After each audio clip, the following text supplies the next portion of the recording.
Hello friends, आज आपण MPSC राज्यपत्रित group बी आणि ग्रुप सी चा जो पेपर झाला होता 24 मधला, त्याच्या पेपरमध्ये आपण हिस्ट्री जिओग्राफी केलं होतं. आपलं इकॉनॉमिक्स राहिलं होतं. मी ना त्याच्यामध्ये पेपर पूर्ण डिस्कस केला होता. अभ्यासिके मध्ये जाऊन स्टुडंट सोबत तो पण टाकला होता चॅनलवर, तो पण अवेलेबल आहे, तो पण तुम्ही पाहू शकता.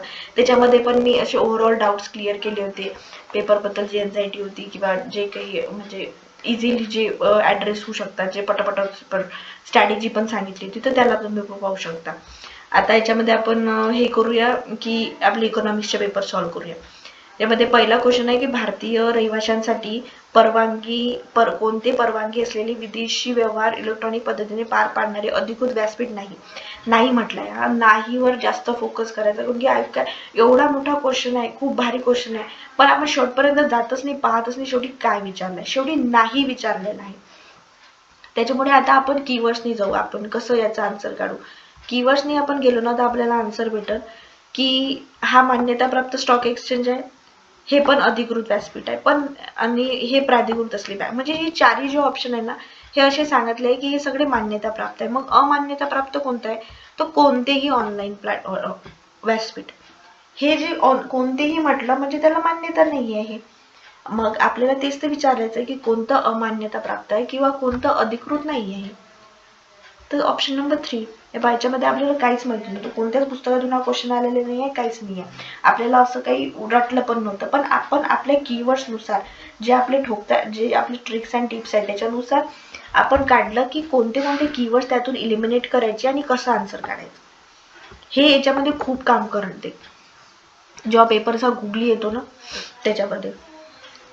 आता बघा इथे पहिले करून ठेवलं असेल, हे बघा इथे काय म्हटलंय की कोणते राष्ट्रीय कृषी सहकारी विपणन संस्थेचे कोणते मुख्य उद्दिष्ट आहे. मुख्य उद्दिष्ट म्हटलं. आता मुख्य मी तुम्हाला ट्रिक्स अँड टिप्स मध्ये तेव्हाही सांगत होते की मुख्य उद्दिष्ट नेहमी एकच असते मुख्य उद्दिष्ट कोणत्याही याचं.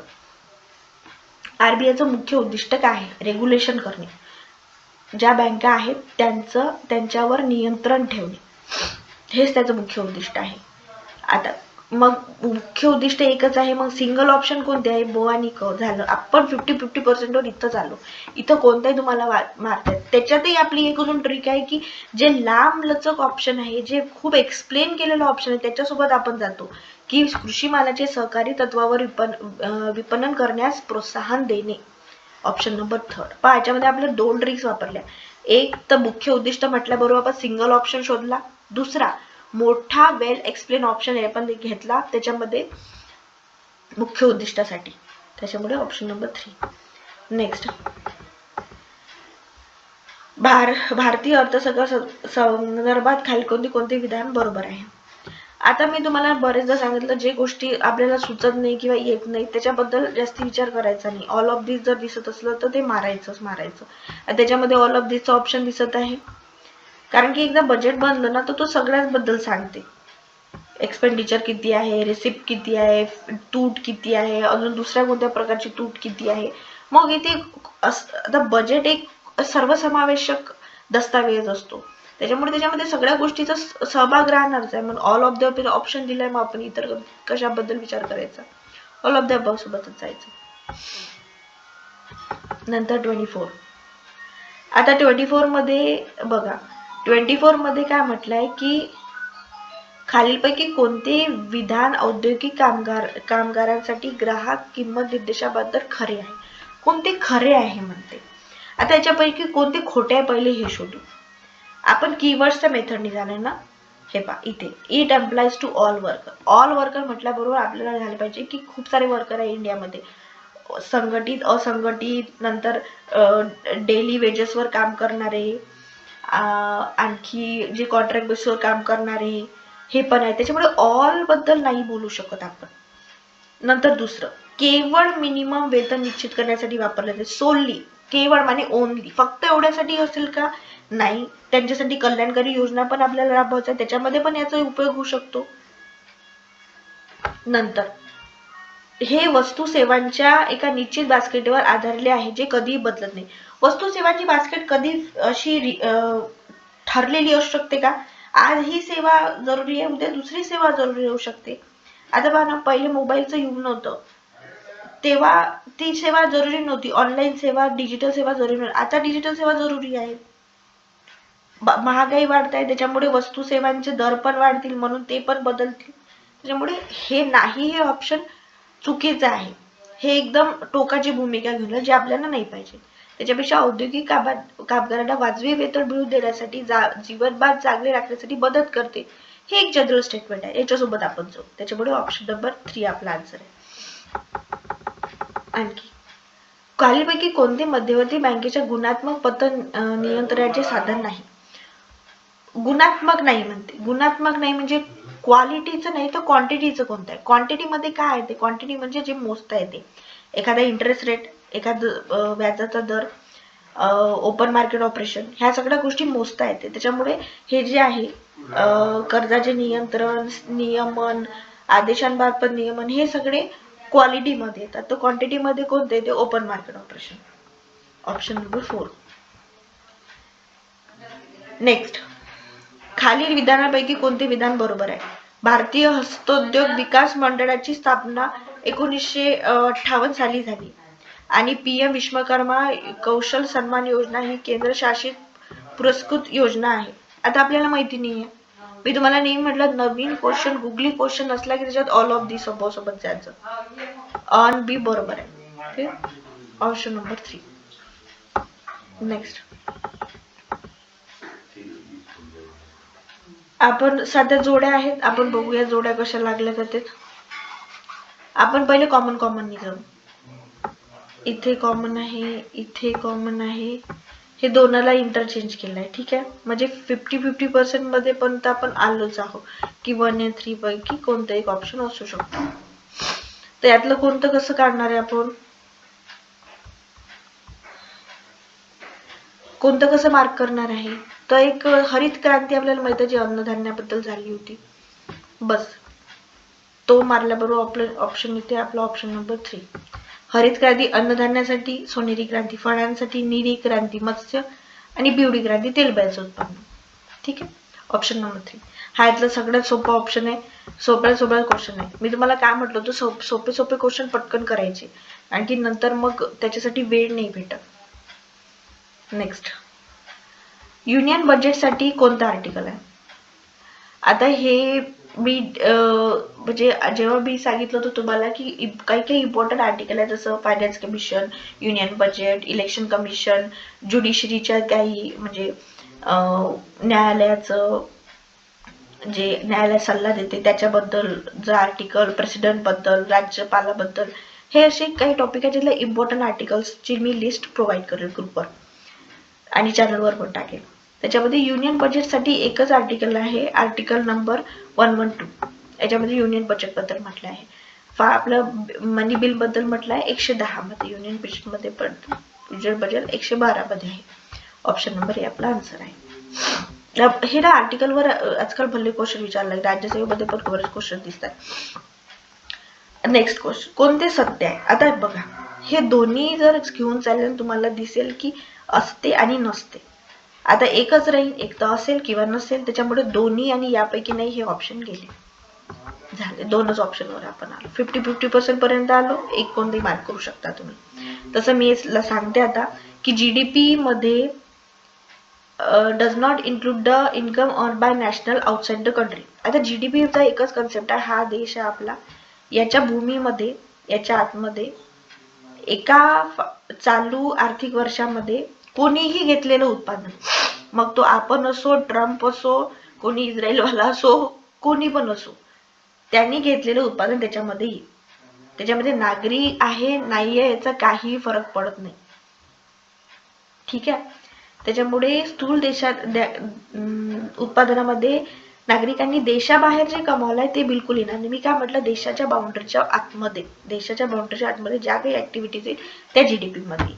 त्याच्यामुळे ऑप्शन नंबर ए बरोबर आहे. आपण बाहेर जाऊन काहीही कमावत असो तर ते GDP मध्ये येत नाही, NNP मध्ये ते म्हणजे नेट नॅशनल इन्कम. नॅशनल इन्कमच्या बद्दल जेव्हा आपण म्हणतो तेव्हा येते GNP मध्ये, ग्रॉस नॅशनल इन्कम किंवा ग्रॉस नॅशनल प्रोडक्ट, तेव्हा मध्ये मग ते सिटीजन नॉन सिटीजन पाहिले जाते. नेक्स्ट, याच्यामध्ये मानवी गरीब निर्देशांकांच्या जागी बहुआयामी दारिद्र्य निर्देशांकांची संकल्पना मांडण्यात आली. आता हा क्वेश्चन PYQ मधला आहे. ओके, हा क्वेश्चन PYQ मधला आलेला आहे.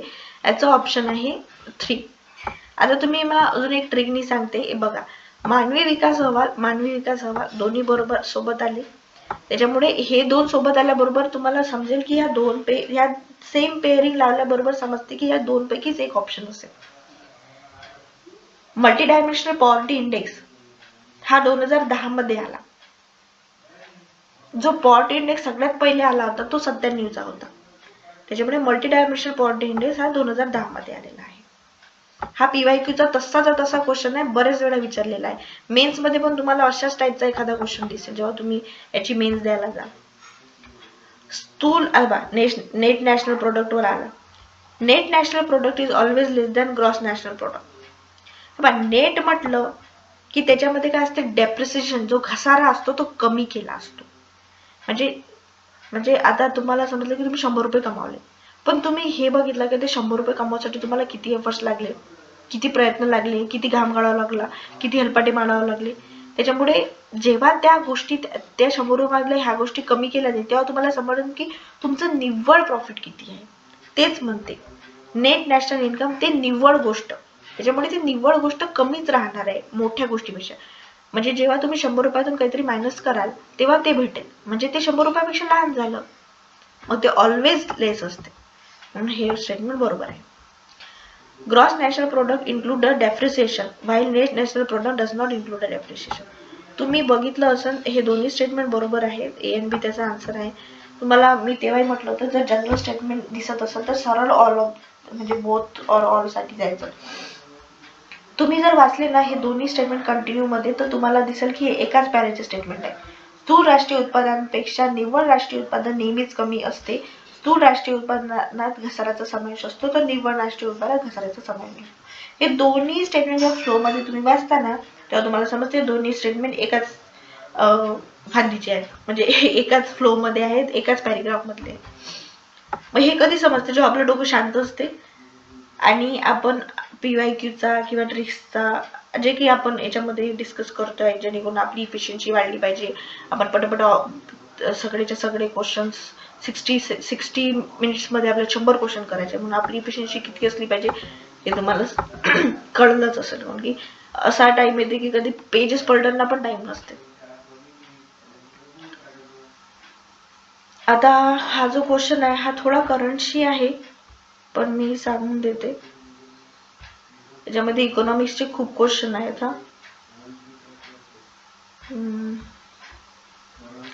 हा जो आहे 23-24च्या अर्थसंकल्पाबाबतीत कोणते विधान बरोबर आहे? कोणते विधान बरोबर आहे? भरड धान्य श्री अन्न या नावाने संबोधले गेले. किसान क्रेडिट कार्डची सुविधा वाढवण्यासाठी 23,000 कोटीची तरतूद केली जाते. राष्ट्रीय पशुधन मिशन करता 1,000 कोटीची तरतूद करण्यात आली. आता असं समजा तुम्हाला काही माहिती नाही, आपण ऑल ऑफ द अबोव सोबत पण जाऊ शकतो जर रिस्क घ्यायची असेल तर.